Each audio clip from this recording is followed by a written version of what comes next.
వ్యయం నుంచి 1,10,000 కోట్ల అంచనా వ్యయానికి తీసుకెళ్లారు అని అనేది ఒక అంశం.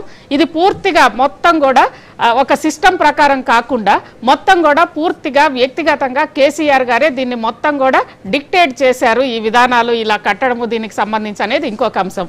ఏంటి ఒకవేళ ఆ 3 అంశాలు ఉంటే ఏంటి దాంట్లో వాస్తవాలు ఏంటి?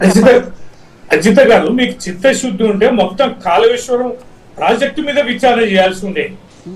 మీరు 3 బ్యారేజీల మీద విచారణ చేసి ఇవన్నీ ఎట్లా మాట్లాడతారు, ఎట్లా తీర్పునిస్తారు? సాంకేతిక పరమైన అంశాలు ఏంటి అని విచారణ చేశారు. సాంకేతిక పరమైన అంశాలు ముఖ్యమంత్రికి సంబంధం అండి. సాంకేతిక పరమైన అంశాలకు సంబంధించి చాలా పెద్ద వ్యవస్థనే ఉంది, వారు చూసుకుంటారు. కేసీఆర్ గారు పోయి పిల్లర్ ఎట్లా వేయాలి, బ్రిడ్జ్ ఎట్లా కట్టాలని చూస్తారానండి. కాళేశ్వరం ప్రాజెక్టు ద్వారా పెద్ద ఎత్తున రాష్ట్ర వ్యాప్తంగా మంచి నీరు అందించాలి, సాగునీరు అందించాలి, మంచినీరు అందించాలి, పరిశ్రమలకు నీరు అందించాలి, హైదరాబాద్కు నీరు అందించాలి, నీరున్న చోటు నుంచి నీరును రాష్ట్ర వ్యాప్తంగా అందించాలనేది వారి సంకల్పం. ఆ సంకల్పానికి ప్రాజెక్టు నిర్మాణం జరిగింది. దాంట్లో సాంకేతిక పరమైన లోపాలుంటే కారణాలను వెతకాలి, అనేక రకాల వ్యవస్థల మీద విచారణ చేయాలి, బాధ్యులు ఎవరో చూడాలి. కానీ కేసీఆర్ బాధ్యుడని వెంటనే లీకేలేసి రాయించి ఏం బెయిలేసి జైల్లో పెడతారా? ఏ తమాషా అజిత గారు? ఓ పద్ధతి వ్యవహారం లేదా? ముఖ్యమంత్రి ప్రతి దాంట్లో ఉంటాడా?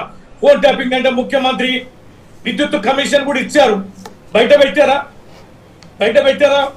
అజిత గారు అడగండి నాగరాజు గారిని. విద్యుత్ కమిషన్ ఇచ్చి ఎన్ని నెలలు అయింది? దాని మీద కూడా చర్చలు చేశాము రవీంద్రరావు గారు. కమిషన్ బయటికి రాలే, కమిషన్ వీరికి ఎందుకు బయటికి రాలే? దాని మీద ఎందుకు చర్చ జరగలే? ఎందుకు లీకేజీలు ఇవ్వలే?